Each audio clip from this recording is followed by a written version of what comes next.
Bueno, Marlon, te contaríamos sobre el tema de la escenografía que utilizamos en nuestras presentaciones. Propiamente, como escenografía como tal, en Casa Voladora no utilizamos. Tiene una razón de ser, ¿cierto? Sí, bueno, Casa Voladora es una agrupación de títeres, ¿no? De teatro y títeres. En esta ocasión podríamos hablar nosotros de la delimitación de los espacios para las presentaciones de nuestras propuestas escénicas.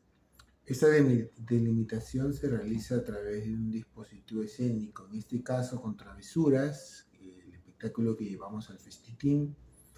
Este dispositivo escénico está diseñado con tubos de plástico de PVC. Son tubos que se utilizan para las instalaciones eléctricas caseras, que tienen unos aditamentos para poder unirse y poder armar la estructura sobre la cual se realiza el espectáculo y sobre el cual se monta la escenografía de cada uno de los cuadros de títeres que se presentan. Claro, estas delimitaciones pueden ser, de acuerdo a como nosotros las armemos, pueden ser rectangulares o cuadradas, ¿no? Se forran de negro precisamente para lograr esa delimitación. Y sobre ese cuadrado se montan algunos elementos escénicos que utilizamos para las puestas en escena. Por ejemplo, en Los Pajaritos, ¿ok? Es una puesta en escena en el cual tenemos cuatro personajes. Pero aquí podríamos decir, entre comillas, utilizamos ese elemento escénico que es el árbol y la rama por donde encontramos al pichón y por donde el gusano, ¿no? El gusano recorre el camino hasta encontrarse con el pajarito. Claro, en esta presentación, por ejemplo, el árbol, las ramitas, sería la escenografía en los cuales los personajes de la historia, que son el pajarito, el gusanito, transitan. Y así, de esa manera, es como vamos desarrollando todos los micronúmeros o pequeños números que incluyen el espectáculo. Claro, por ejemplo, en el caso de los pajaritos tenemos este elemento, pero en el caso del pelícano y los peces no tenemos nada, o sea, tenemos los personajes interactuando dentro del espacio delimitado, que son los peces, la familia, los peces, papá, mamá y los pececitos, ¿ok? Y al pelícano que está al otro lado sin recuadro ni sin espacio. Entonces ahí vemos claramente la división de los espacios, ¿no? Sin utilizar escenografía, porque no Porque utilizamos nada más que en eso. este caso la escenografía es sutilmente, por llamarlo de alguna forma, sugerida para que el público en su cabeza la complete. Porque el espacio natural, por ejemplo, de los pececitos es el cuadro, el recuadro, mientras que el espacio natural del otro personaje, el pelícano, es fuera del cuadro. Entonces se da a entender y el público completa que el mar es el cuadro y la tierra es fuera del cuadro. Uh-huh. Ahora, sobre la pregunta de cuál es la inspiración para este tipo de estrategia que nosotros utilizamos, bueno, tiene una razón de ser, de tipo conceptual y práctico. Metodológica también. Y metodológico. Lo práctico metodológico creo que van acá de la mano. Por ejemplo, empezaremos por esa descripción. Nosotros en la ciudad de Lima hacemos estas presentaciones en las calles. Por eso es que los números son de corta duración y el espectáculo está compuesto por una secuencia de varios números de corta duración. La particularidad del trabajo callejero aquí en Lima es que al no existir la posibilidad de obtener una autorización institucional por parte del municipio para poder presentar nuestros espectáculos, entonces lo vemos en la necesidad de generar mecanismos y metodologías que nos permitan tener una escenografía o dispositivos escénicos ligeros, prácticos, versátiles, de rápido y fácil montaje y de rápido y fácil traslado. Exacto.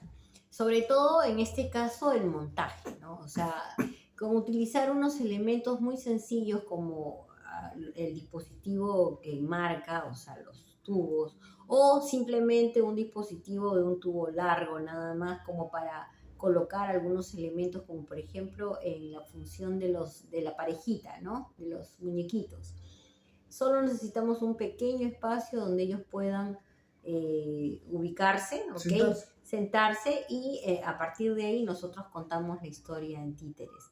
Entonces, sí, lo que hace Casa Voladora es sintetizar. Nosotros sintetizamos, ¿ok? Todo, los espacios, movimientos, escenas, todo lo llevamos a la mínima expresión para colocar solo en escena lo necesario, ¿no? Lo esencial. Y claro, es esencial, como te digo, tiene una funcionalidad práctica por la naturaleza de las condiciones y características en las cuales en las calles nosotros desarrollamos el trabajo, que donde no podemos tener una autorización, pero igual lo hacemos. Entonces, cuando viene la agente municipal a intervenirnos y decirnos que lo que estamos haciendo está prohibido, porque así lo dicen y porque así es, lamentablemente aquí en Lima está prohibido hacer actividad artística independiente en las calles. Entonces lo único que hacemos es, tenemos la forma práctica de desarmar todo nuestro pequeño teatro que ocupa 1 metro cuadrado en el espacio y poder movilizarnos a otro aspecto. Eso desde el aspecto práctico metodológico, pero desde el aspecto conceptual, el dispositivo que se utiliza precisamente es dentro de ese significado de síntesis, precisamente es que los títeres tengan el protagonismo dentro de la escena o dentro del momento escénico que presentamos a los espectadores. Por eso lo sintetizamos todo y no permitimos que haya ningún otro elemento distractor para el público, considerando que estamos en la calle, ¿no? Y elementos distractores hay diversos: ruidos, carros, gente que pasa, conversando, caminando, corriendo, no sé. Entonces nosotros tratamos de generar una determinada atmósfera a través de la síntesis para que el protagonista de lo que hacemos sea el títere y el público tenga la máxima concentración en lo que el títere va a narrar.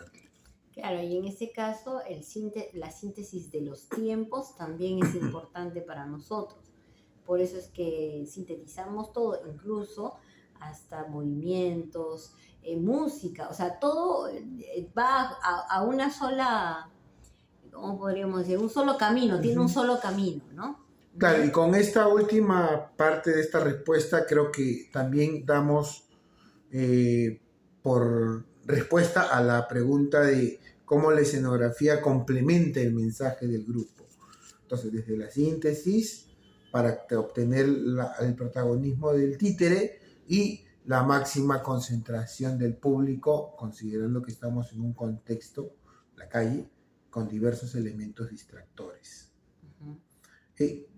Ahora también nos preguntas cuáles son los elementos visuales o decorativos que incluimos en la escenografía. Bueno, igual, creo que la respuesta anterior da respuesta a esta pregunta. No existe elementos decorativos. Existen los elementos justos y necesarios que nos van a ayudar a que el público identifique de qué se trata la historia y por qué cada objeto o elemento está en el lugar y en la posición en la que está. Sí, no necesitamos más elementos tampoco. O sea, para nosotros, entre los dispositivos que utilizamos y entre las mecánicas que tenemos, ¿ok? Está la música, ¿ok? Que complementa nuestra propuesta escénica, ¿no? Y que también delimita un tiempo determinado, ¿no es cierto? También delimita un tiempo determinado, así es. Y nos consultas también cómo influye la escenografía en la experiencia del público durante las presentaciones. Si consideramos como escenografía el dispositivo escénico en el cual se montan los elementos escenográficos de las historias, si todo eso lo consideramos como escenografía, bueno, al delimitar ya un espacio preciso, lleva al espectador a solo centrarse en lo que ocurre dentro de ese cuadrado. Y la mirada es muy importante. Entonces ella mira, ¿ok? Ya no observa, sino mira lo que está ocurriendo en este delimitado espacio. Mira las acciones. Entonces ya se concentra solo en ese cuadrado, lo que ocurre ahí dentro, y ello le ayuda a aislarse del resto de distractores en la calle. Ya, eso es un objetivo, pero nosotros utilizamos ambos, o sea, utilizamos el espacio delimitado y utilizamos fuera del espacio delimitado. O sea, hay un momento en que lo utilizamos para concentrar una determinada acción o acciones, ¿ok? Y luego salimos de ese espacio con la posibilidad de acercamiento del títere al público. Es por eso que acercamos el títere al público, o sea, salimos del espacio, le damos otro tipo de... A ver, le damos al personaje un comportamiento y una personalización, podríamos decir, ¿no? Porque, por ejemplo, el pelícano se encuentra en tres, o sea, hay tres fases del pelícano. El pelícano que baila, no, primero el pelícano que vuela con la mano, ¿ok? Ese es uno. El pelícano que sale y que se mueve y que se acerca al público, que mueva las alas, y luego solo la cabeza del pelícano. Entonces, ahí hay tres fases del pelícano. Entonces tenemos un pelícano que aparece fuera, ¿ok? Fuera del espacio, uno que aparece dentro pero sale, y el tercero que está totalmente fuera, ¿no? Es un mismo personaje pero en tres dimensiones distintas.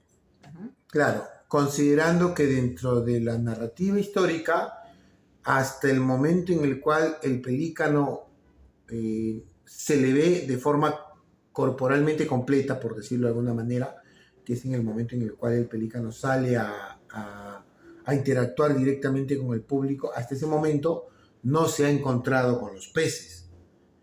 Una vez que la cabeza del pelícano se muestra, ese es el momento en el cual sucede el encuentro con los peces y ya delimitamos. El cuadro es la zona marina donde están los peces y el exterior del cuadro es la zona terrestre donde está el pelícano.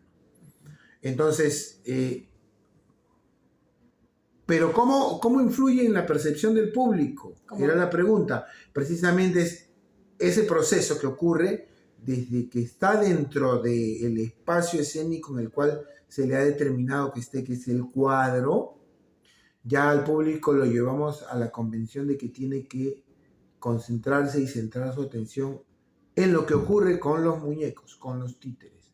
Por eso es que en la segunda etapa ya entró el público a la convención de que tiene que seguir con la mirada al títere, entonces ya puede salir del escenario o del cuadro o del espacio escénico que le hemos delimitado originalmente para poder movilizarse por otros espacios e interactuar, pero el público ya entró a la convención de que tiene que seguir el transcurso del personaje para poder entender la historia. Claro, pero la historia se entiende tan bien porque al delimitar ese espacio de los peces, estás, como dice Arturo, tienes ahora dos dimensiones, ¿no? El espacio del océano o del agua y el espacio de la tierra. Pero mira, está tan concentrado eso que del agua salen a la tierra, porque si tú ves, salen los elementos, o sea, los peces, van directo al pico del pelícano y se quedan ahí dentro. Ese no es su espacio, pero terminan quedándose ahí y luego retornan nuevamente al agua. Entonces vemos todo eso y se entiende perfectamente y no necesitamos, como te acabamos de explicar, ningún otro elemento más. Ahora, si hemos experimentado a través del tiempo cambios significativos en la escenografía, sí. Sí, porque la calle es un espacio permanente de experimentación y pruebas. Aprendizaje. Eso se logra a través, y eso claro, conseguimos el aprendizaje a través de esa experimentación permanente. Entonces, sí hemos sufrido cambios en los dispositivos escénicos y en la escenografía. Eh, Antes, en una primera etapa, nuestros dispositivos escénicos eran mucho más grandes, ocupaban mucho más espacio. Teníamos una pantalla. Teníamos una pantalla construida con madera, que era un material mucho más pesado, un poco más difícil de transportar. Ocupábamos mayor espacio, todas las cosas que se instalaban para la presentación no solo demoraban más tiempo en instalarse, sino ocupaban mayor espacio físico, pero también debido a las condiciones en las cuales trabajamos, donde ya hemos comentado que no existe la posibilidad de tener una autorización para poder presentarse, nos obliga también a reformular nuestra concepción de los dispositivos escénicos a utilizar. Claro, y entonces por eso y fuimos poco a poco sintetizando, probando, sintetizando. Incluso te podríamos decir que ahora nosotros hemos llevado a Cuba ese pequeño dispositivo, pero en realidad ya no lo necesitamos, ya no lo usamos tampoco. Sí, ahora ya no lo usamos. Ya no lo usamos, o sea, lo hemos llevado para poder nosotros trabajar o presentar también los pajaritos, ¿no? Pero estamos buscando la forma de ya no usarlo más, o sea, es probable que más adelante ya no usemos nada de eso y solo utilicemos los títeres, como lo hacemos con los muñequitos o como lo hacemos con las tiritas, ¿no? Uh-huh. Claro, y por ejemplo, los muñequitos y las tiritas pueden dar respuesta a esta siguiente pregunta o consulta que haces, que significa qué tipo de emociones o atmósferas buscan crear a través de su escenografía. Volvemos a lo mismo, consideremos escenografía como el dispositivo escénico y qué tipo de emociones buscamos transmitir. Lo principal es que el público logre conectar y sentir empatía con lo que le vamos a ofrecer, no con lo que está viendo, ni con lo que ha visto, porque en la calle ocurre una particularidad.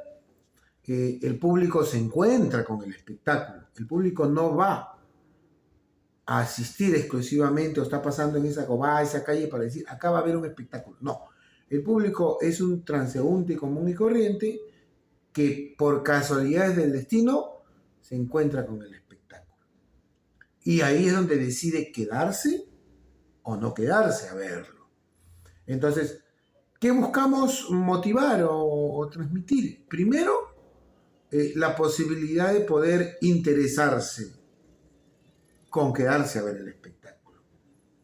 Para ello, tendríamos que presentarle algo que les logre concitar curiosidad o interés de saber qué cosa es. Esa debe ser también una de las razones por las cuales los materiales que utilizamos y sobre todo la forma y el procedimiento que utilizamos para las historias en títeres, que son títeres no parlantes, es lo que logra incitar ese interés del público de ver qué cosa es lo que vamos a presentarles. Sí, y bueno, nosotros no contamos la historia mientras la gente está pasando. Nosotros estamos ahí con los títeres, claro, sí, a la vista, porque nuestra animación también es a la vista, ¿ok? Nuestra animación es a la vista, entonces la gente se interesa por saber qué hay, ¿no? Y por supuesto Casa Voladora ha desarrollado también, gracias a la calle, al aprendizaje, ha desarrollado un formato, una forma de poder llegar al público y ofrecerles lo que van a ver. Entonces ellos deciden si se quedan o no. Y si se quedan, entonces les decimos que no pueden irse hasta terminar la función, que dura 1 minuto y medio. Ahora, esa estrategia de presentar a la vista también permite algo al espectador, algo más allá que ir a una sala de teatro, que es que le permite ver cómo funciona el teatro por dentro. Entonces, no hay secretos, todo está a la vista, todo es visible para ellos. Entonces, ellos saben y conocen a través de la experiencia de acercarse a Casa Voladora, de cómo funciona el teatro tras bambalinas, como le llamamos los actores, ¿no? De cómo se opera, porque inclusive al finalizar la presentación les permitimos que ellos de la zona donde se acostumbra estar el público, que está frente al actor, ellos se trasladen detrás del escenario, por llamarlo de alguna forma, e interactúen con los títeres. Entonces, se les prestan los títeres para que ellos traten e intenten ejecutar lo que han visto. Manipularlo. Como una forma de acercamiento. Entonces, se rompe el secreto.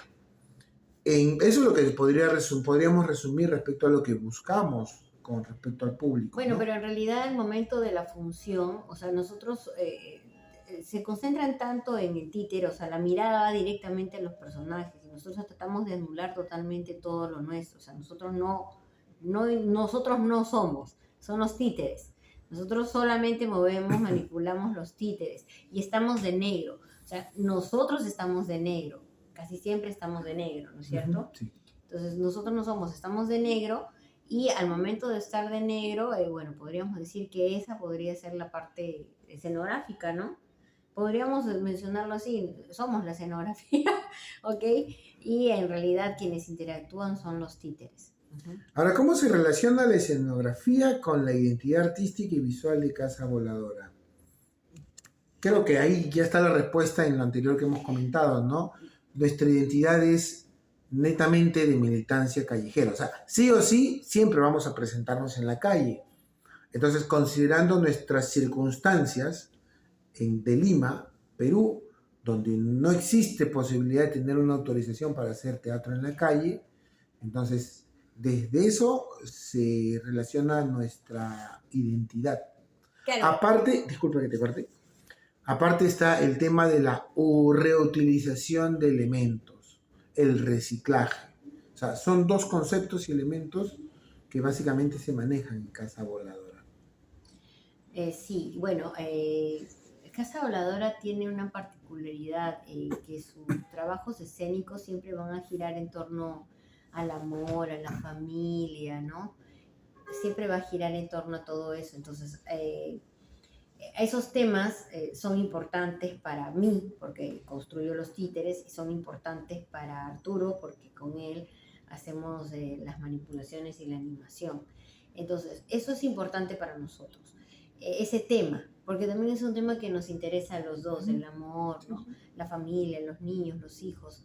Ok, entonces, el mensaje en sí, cuando la gente está viendo, definitivamente cada uno de nosotros transmite a través del títere esa emoción, ese amor, ¿no? Transmitimos a través del títere, a través de sus movimientos o la pequeña historia, ese mensaje. Y ese mensaje es tomado por las personas, cada quien interpreta, por supuesto, el mensaje, ¿no? Cada quien interpreta esta historia. Pero sí sabemos, porque el público responde emocionalmente a las historias. 1 minuto y medio tiene mucho impacto en las personas que ven la función. Sí, no, definitivamente no se van de la misma forma como llegaron.